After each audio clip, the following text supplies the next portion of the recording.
So today I am going to talk about 5 parts of a particular aspect of parenting. Stay tuned at least for the 4th part. You're going to like that one. So parenting is a really big, broad topic, and it's of interest mostly to parents, obviously. And one would think that if I'm a new parent, or maybe even a medium-aged parent, I have an interest in getting better skills as a parent, getting better abilities as a parent, doing better as a parent, doing the best I can as a parent.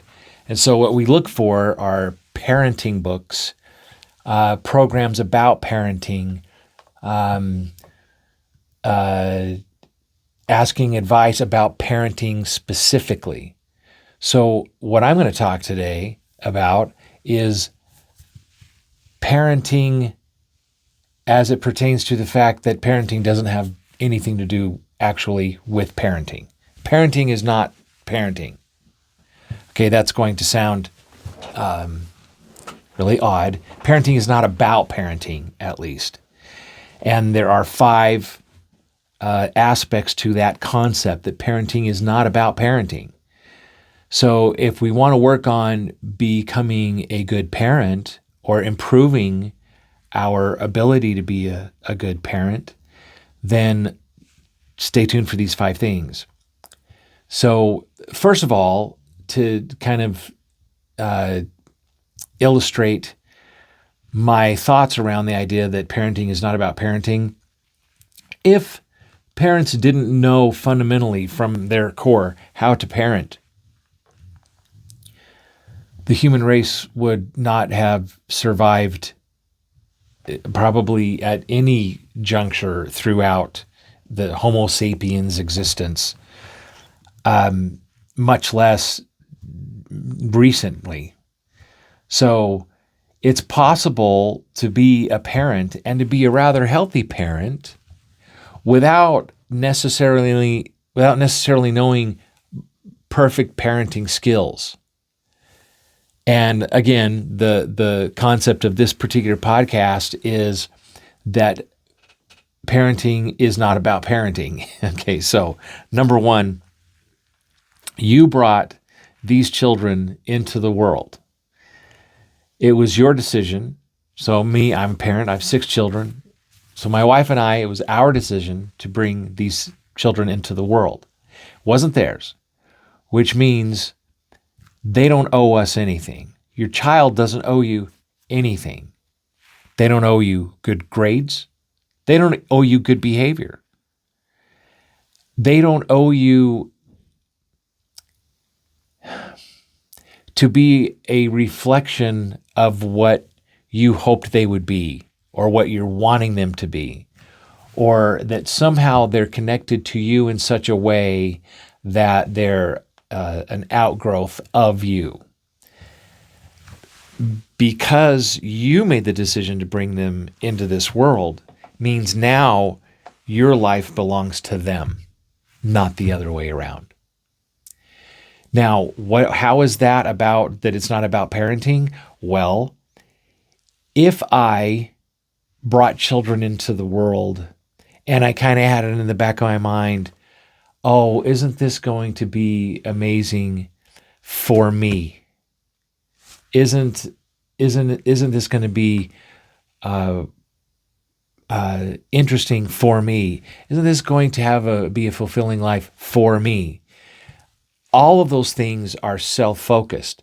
So as a parent, work on whatever issues that have to do with how you are a self-focused individual, and you will automatically start to become a better parent.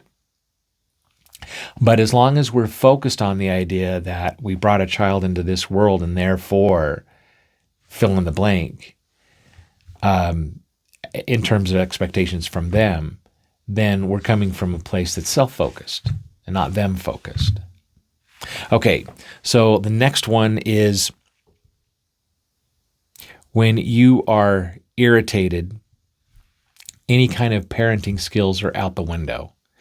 Now, I'm using irritated as an example of any state of being wherein my emotions are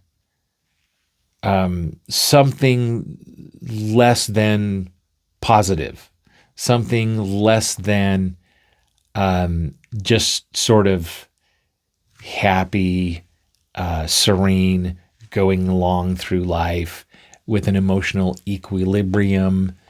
My heart is at peace. Okay. So if my heart, one version of my heart being at war is that I'm an irritated person, let's say. Okay. So as an irritated person, and I also happen to be a parent, let's say that it's time to consequence one of my children. They did something, and so now I've read a book about consequencing. I've even read a book about positive consequencing. I've even read a book about positive consequencing while also using logic. I even read an encyclopedia about the essentials of logic and consequencing. And I'm irritated at my child in the moment while I am coming up with, or while I am announcing to them the consequence that I've come up with for their bad behavior, irritating behavior. While irritated, all of that is going to backfire because my child will be responding to my irritation. Children don't necessarily resist principles or even rules. Children will 100% of the time resist people who are sort of being resistant people.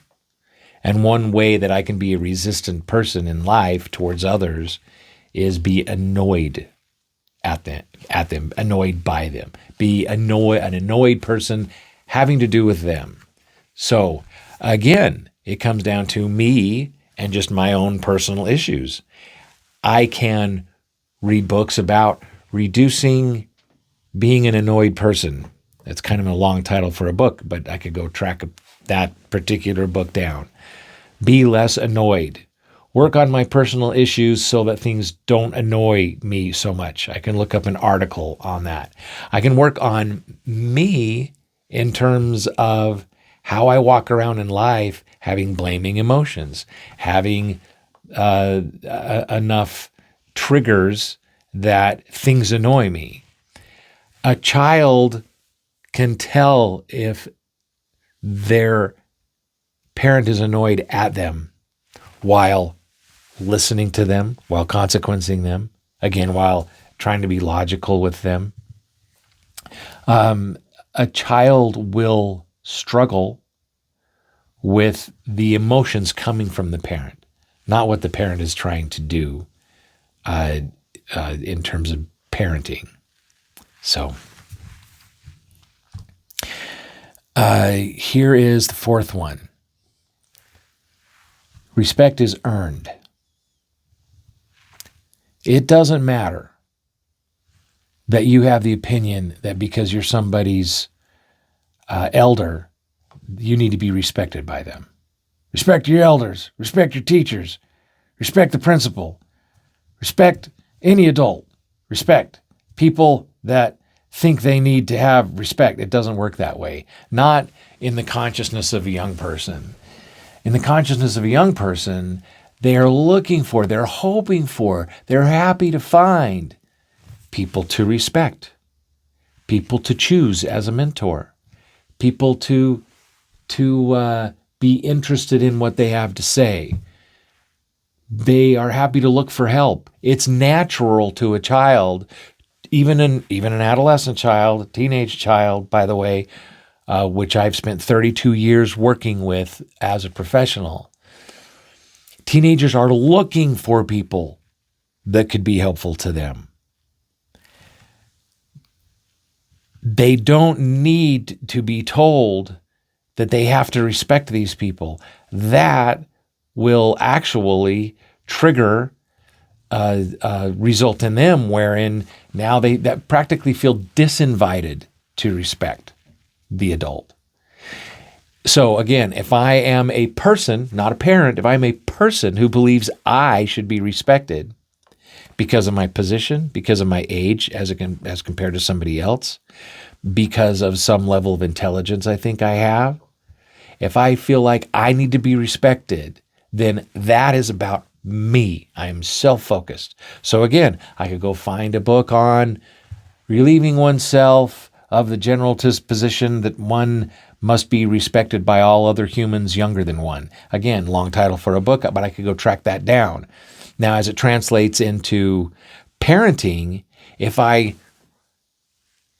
take it on as my responsibility to attract into my life what I would like to have, which would include respect, which would include somebody listening to me and maybe going along with what I'm hoping they may or may not do as a parent or as a boss, or actually at any position I might be in. Again, it's not about parenting. But if I'm working on my general disposition as a person to become someone who is chosen by people, not someone who demands respect, therefore gets it, then that will tweak how I behave in this world. And if I also happen to be a parent, then those children of mine, it's not so much that they will suddenly respect me, but respect for me will come in a package together with other things. Like they may want to ask my advice, or they may want to spend time with me, or they may want to seek me out if they've done something that they know is wrong or that they feel bad about, or if they're in some kind of danger, or if they just need a shoulder to cry on, or if they need to feel secure. They will, if I continually work on being the sort of person that is that way for anyone, my children would be included in that. So again, it's not about parenting. So here's number 5. As a parent, your children are not here to heal you, but they can if you let them. So it's not their duty, it's not their job. Don't put it on them that there's an aspect of the fact that they're alive means that they're kind of here for you at all. But /and children, let your children be invitations. Every time you feel yourself irritated, which we've talked about, exhausted, impatient, isolated, angry, hurt, as any of those emotions would rise in the context of being a parent, having children from age baby to until they have children, and even farther than that. Anytime you experience those sorts of emotions, as it pertains to your children, let that be an invitation for you to work on those emotions, for you to work on those issues, for you to work on those triggers, as if it's got nothing to do with them. And what's amazing about being a parent is your children are around you all the time. It's a 24/7 thing. And so they're going to work on your issues all the time. So it's like you're the rock and they're the waves that are just coming in, washing over, washing over, washing over. I can become a harder rock and really sit my kids down and try to explain to them that, daddy's tired and they really need to, be quiet and relax when I get home from a long day's work or something like that. Or mommy's tired because I've been with you little people all day long and I'm exhausted. That dynamic is there for you to face you. And people who are parents are very likely to be far more mature than people who are not parents, if indeed they have allowed their children to be these little wavers of red flags, meaning when I'm irritated, it's like my child is over there waving a red flag. Irritated. When I'm hurt because my child, didn't mention my name at the school play when I'm the one that helped them with their lines. Red flag. Hurt. When my son doesn't come home on time and I feel annoyed and even angry. Annoyed, angry. It's 2 red flags. It's like he's walking up the driveway from getting out of the car that he got home late in, and 2 red flags. Angry and irritated. I can see those red flags. Those are my red flags. I am the sort of person who gets angry. I am the sort of person who gets irritated. I am the sort of person who gets hurt by things. I'm the sort of person who's triggered. I'm the sort of person, not that child should be behaving differently for me, not that child's behavior is problematic. No, they're being these wonderful, amazing alarm sounders, flag wavers. I have issues as a human, not as a parent, as a human being. So parenting is not about parenting. Parenting is this amazing vehicle that is helping the older one, we'll call the parent, work on their issues. And when we work on our issues, genuinely, that work becomes a work of healing. So, 5 things we're capable of parenting, or everybody would have died a long time ago. So it's not a peculiar, specific thing we actually have to go outside of ourselves and learn how to do. It's more of an allowing the process of parenting to help us out.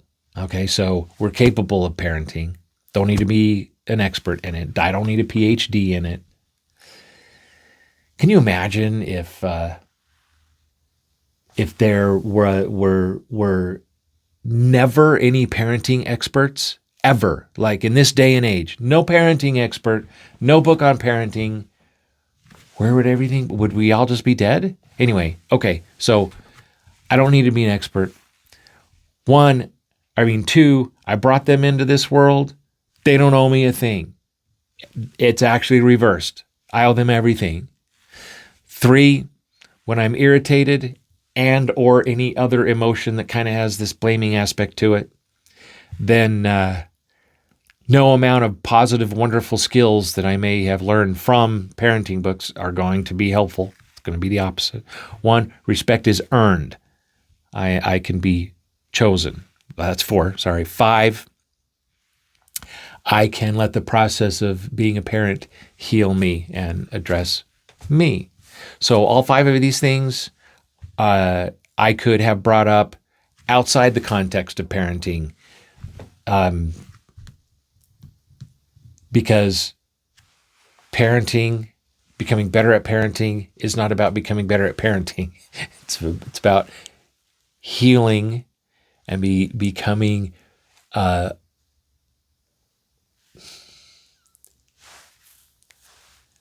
best me I can. And then my beautiful, amazing, wonderful little persons that I brought into this world get to become the recipient of my own working on myself. And vice versa, by the way. All right, there you go. Parenting, not about parenting.